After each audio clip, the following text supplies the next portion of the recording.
I left behind 11 years ago the humidity, mosquitoes, lakes, streams, and miles of forest in the Adirondacks, New York, to the man-made aqueducts, sunny sky, dry, and high elevations of Colorado. At first I noticed that the horizon was bigger, an account that the trees were far and few between. The moon is much larger here, and I assume the sun is closer to us as well. Breathing was difficult, and I felt like I was in a constant state of dehydration. You need to drink a couple quarts a day here. Funny thing is, I do not remember drinking water back in New York. Everything seems to have a sharp point here. The rocks, grasses, vegetation. The grass is the color of the wheat, and the stone was not gray, but red, yellow, blue, and even brown. The mountains are not smooth boulders, but rough and unstable slabs of stone, slipping under your feet as you walk. The soil seemed to be dust and hardened clay. I took many photos over the years and learned to appreciate Colorado even more. It gets hot here, and the sky is blue most of the year. However, it is a blue that pales in comparison to that of a sky near great bodies of water. The winters seem long, but the snow only remains for a moment. The sun never is really far away in Colorado. Hello. I'm with with the sunglasses on. You should look at it with the sun. Oh, your glasses. Look at that sun. It is blood red. Of course, this phone makes it look yellow with a red outline. It's actually pure red. Can you see the sun? We were having fires here in Colorado and out in California, and it's been making it miserable out here. Isn't that weird? Pretty wild.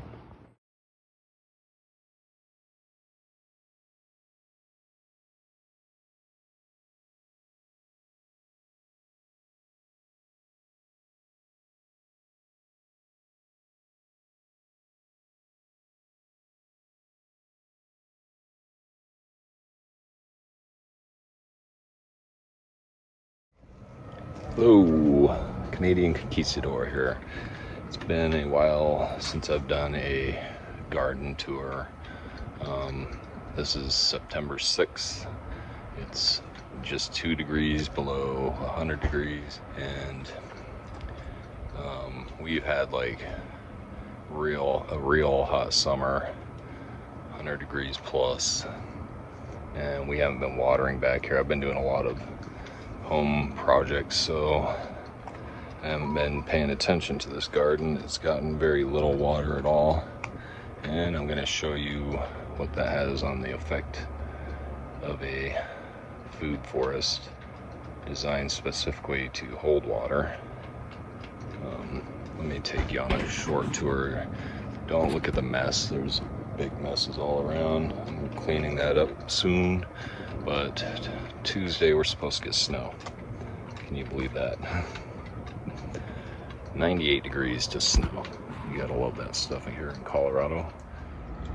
Alright, so we are looking at a mulberry bush.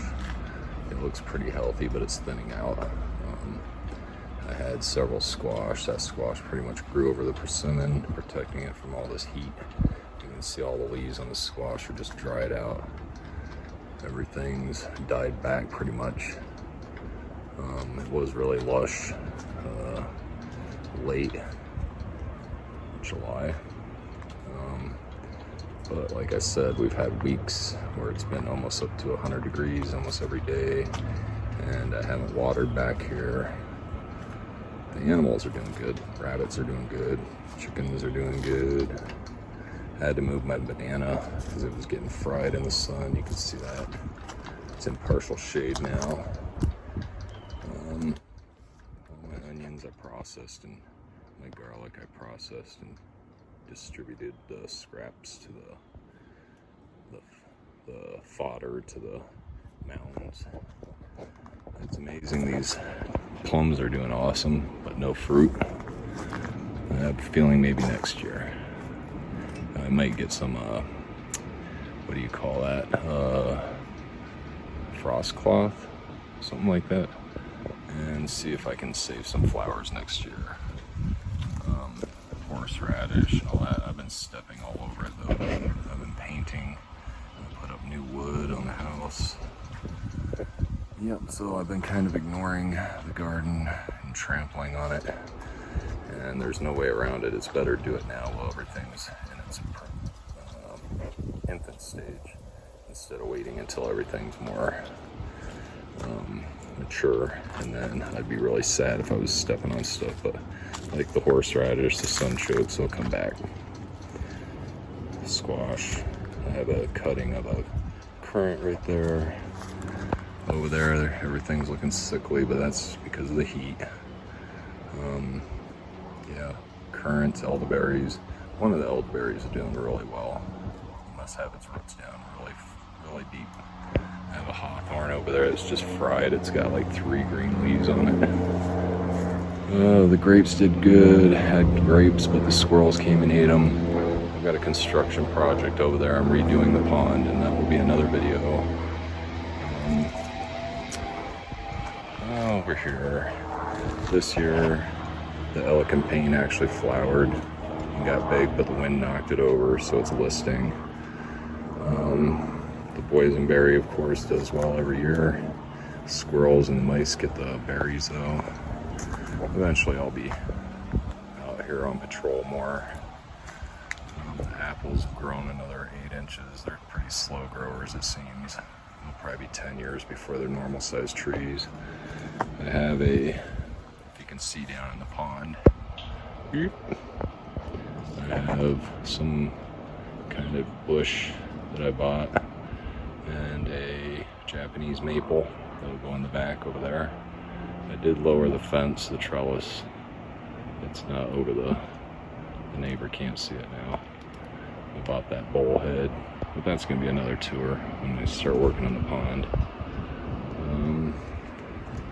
Over here, a few things died.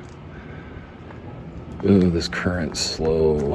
It's slowly getting bigger each year. It's been in here for about 4 years now. This is a new additive. It is a jujube. It's doing really well where it's at, but I'm worried about it not living through the winter because this was planted in spring or maybe winter. This is a hazelnut that appears to have died. It couldn't take the heat. I have a chokeberry over there that appears to have died. And I'm telling you, I don't water this at all, so if something dies, it was a weak plant. Never was supposed to live. But I only want strong plants here. Ones that can get their roots in deep. This apricot didn't seem to do much this year. Oh, you can see it's kind of got some funky mutation. The very top leaves aren't growing at all, and the rest of it grew. If you know anything about those symptoms, leave a message below in the comment box. Another elecampane. There's a baby tree I bought this year. It's lived through the summer so far. This quince over here seems to be doing good, but like I said, we'll see if it lives through winter. My fig came back up. The pond got all restructured. We're going to be putting in a liner and rocks hopefully this fall. Not much else to say. This hackberry, this is last year. You hear me, hackberry? Every year he comes up and he does this. Can't take the full sun. He also gets disease. I've transplanted him a couple times, so this year is his last year in here. If he can't make it, he's gone. Because I'd rather put a different tree here that will make it. The peaches are doing awesome over there, no fruit. I put in a new mulberry over there around the construction, right there. And of course cactus are going to do well here. I put in a new nectarine right, where are you? Right there. On the back side, yeah, so the whole house has gotten painted and put up new wood. Kind of touched up the chicken coop, stained the brick. So I've been focusing on the house this summer. I haven't been focusing on the food garden, sorry. That's why I had the lack of videos. More squash. We got some huge squash this year and lots of it. There's the dead nectarine. So lesson to be told here is, you notice that the roots didn't get out of the pot shape. Don't buy trees in pots, all right? Buy bare root, because once they start forming those pot roots where they just go in circles, they never break out from them, and they basically strangle themselves, and it's a shame because that was a $300 tree. But buy bare root, it's the only way to go. Here's a late starter squash. Here's a volunteer locust. I'm gonna leave him. I'm gonna let him grow about 15 feet tall to shade back in this area until these other trees can get established, like this cherry. And that cherry over there is struggling. You can see one little leaf still on him. I planted some raspberries back there. I've watered them a couple times just because I paid like 40 bucks a piece for them. And they're brand new. But the goji berries, they love this heat. They can take drought. I've already picked all the berries off of them. There's a few remaining for the birds. Oh, and there's another goji berry. I recommend these plants. You can't kill them. And actually, one of these is actually a cutting from the other. They're brother and sister. Another jujube. He's kind of looking pretty pathetic right now. Like I said, I'm not watering them, but we are going to get snow in the next couple days. Russian pomegranate.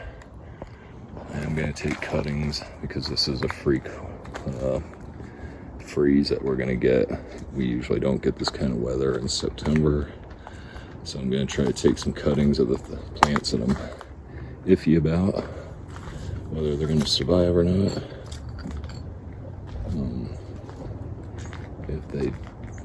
If they don't, then I have cuttings for a plan B. Over here, I finally successfully, from seed, grew a air potato, Chinese air potato, and it's growing. And hopefully this grows and covers this chicken coop because it is a vine. Right there is another cutting that survived from last year, and that is a hosta berry, or yasta. I don't know how you pronounce it, but yep, that's it. We have a few things. The sage did well over there. Well, I just wanted to film this before the snow hits, and hope you enjoyed this video. I promise you next summer is going to be a lot more filming. I won't be working on house projects. All the big projects are getting done this year because of COVID, you know, driving us all insane. Driving us all to do home improvement projects, yep. So, we'll talk to you later. Alrighty, so the weatherman didn't lie. We were supposed to get 6 to 7 inches of snow, but we're supposed to get down to 28 degrees. So far, nothing majorly broken. We got probably an inch of snow. It got down to about 32 degrees. And you can see there's some snow. Early September. Well, some of these trees got slightly bent and shaped. And that's why I say don't prune trees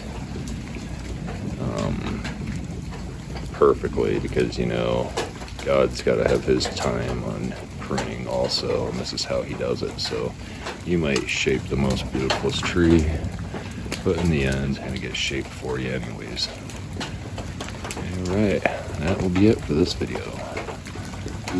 See ya.